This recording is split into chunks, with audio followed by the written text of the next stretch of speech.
Brothers, my friends, there is a businessman in America with machines. He has 3 factories. He employs thousands of workers. Millions of liras in revenue flow monthly. He buys luxury cars. His children go to private school.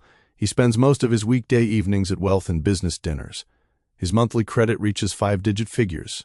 Rich on paper. In reality, without selling a factory or borrowing from a bank, he cannot find money in an unexpected crisis. This is not a hypothetical situation, my operators. According to Goldman Sachs' 2025 report, 41% of Americans earning between $300,000 and $500,000 a year live paycheck to paycheck. 40% of those earning over $500,000 say the same thing. Read this again. 4 out of 10 of those earning $500,000 a year thought they had no financial security. The money they earn in a month is more than many people earn in several years. Yet they carry the same financial anxiety. Most people's assumption is this: once income increases, stress breaks.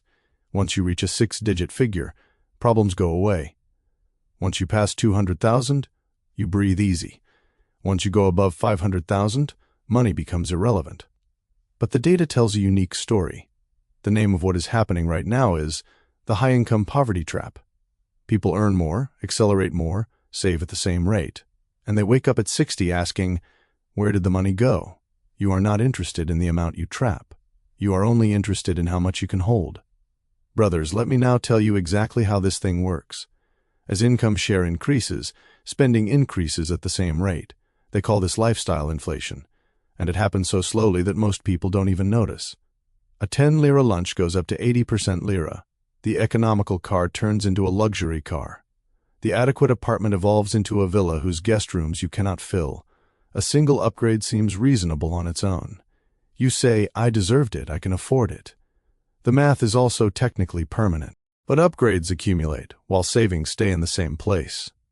Once a luxury becomes a habit, stepping back feels not like giving up wealth, but like being weak. The spending of real millionaires tells a completely different story. The classic research called The Millionaire Next Door revealed most truly wealthy people don't look wealthy. They live in ordinary homes. They drive old cars. They don't show off their wealth. According to Ramsey Solutions research, 94% of millionaires live in middle-class or modest neighborhoods. The 2025 Empower study shows that 62% of ordinary millionaires continue to budget, look for deals, and avoiding extravagant lifestyles even after crossing $1 million. Warren Buffett still lives in the same house he lived in 1958 for $31,500. Friends, this creates an interesting coming together. People who truly accumulate wealth look nothing like people who appear wealthy. The doctor who owns a new BMW looks much richer than the plumber who has a $2 million investment portfolio but drives a 10-year-old truck. The authors of The Millionaire Next Door define 2 categories: PAW, prodigious accumulator of wealth; UAW, under-accumulator of wealth, insufficient wealth accumulator. A janitor earning $50,000 a year can be more of a PAW than a doctor earning $700,000. The category is determined not by the income earned, but by the one who spends. Brothers, let me give you a simple formula. Multiply your age by your annual gross income and divide by 10. This shows what your net worth should be. A 50-year-old earning 2 million lira a year should have approximately 10 million liras in net worth. If you are below this stability, it means you are stopping your income instead of accumulating wealth. Most high earners fail this test dramatically. So what about psychology? Charles Schwab's 2025 Modern Wealth Survey revealed that Americans believe it takes $2.3 million in production to be considered wealthy. To feel financially comfortable in dollars, it's $839,000. Yet the median net worth of American households is approximately $193,000. This is critical, friends. If you earn $400,000 and have a net worth of $300,000 airport, you are working yourself rich. You feel behind. The hedonic treadmill keeps spinning without stopping, and you keep running to stay in place. You reach 500,000 article net worth, and you look up to see that comfortable now means $839,000. You reach 1 million. Wealthy now means $2.3 million. The bar keeps rising, because the definition of enough never stops. Brothers, let's now talk about the processes.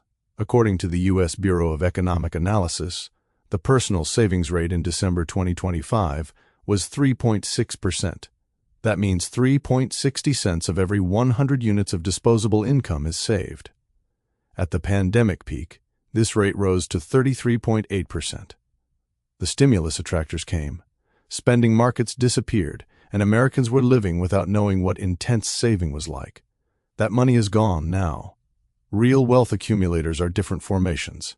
The Millionaire Next Door research shows that millionaires typically do not set aside at least 15% of their annual income from investment before paying necessary expenses. They see saving not as a goal, but as indispensable. Social media deepens this trap even further, friends.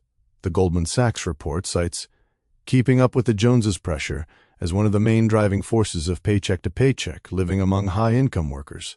Those earning six-figure incomes try to keep up with their peers' spending, even at amounts the math doesn't support. The comparison is no longer just with neighbors. It is made with social media accounts of people who only show the most beautiful moments, perhaps hiding that they are even more in debt than us. So is there a way out of this trap? There is. But uncomfortable choices will be made. Breaking the high-income poverty trap requires confronting this question. What are all these expenses for? Our factory owner friend who earns millions a year can accumulate very serious amounts everywhere. He earns enough, just stopping enough to prevent it. Choosing differently means a middle-class car instead of a rental car. Maybe private school isn't necessary. Every night the restaurant offers comfort, it doesn't. Guest rooms where no one stays have many people in them. These are not essays, my business. The trade-offs just seem to be made visible. Here's the clear math for you. If you earn $300,000 and save 30%, you save $90,000 a year. At a 7% average return over 20 years, you reach approximately 4 million points. With the same income, saving 5%, you save $15,000 a year. With the same period and return, approximately $650,000. The difference, $3.35 million. This is the 20-year cost of the high-income poverty trap. Brothers, friends, earning $200,000 with a 30% savings rate accumulates wealth faster than earning $400,000 with a 5% savings rate. The math is not complex. The behavior is hard. The evidence is clear. Income per capita alone does not solve financial problems. The daily choices of how much of yours to keep rather than spend produce the possibilities that most of us thought high incomes automatically toured.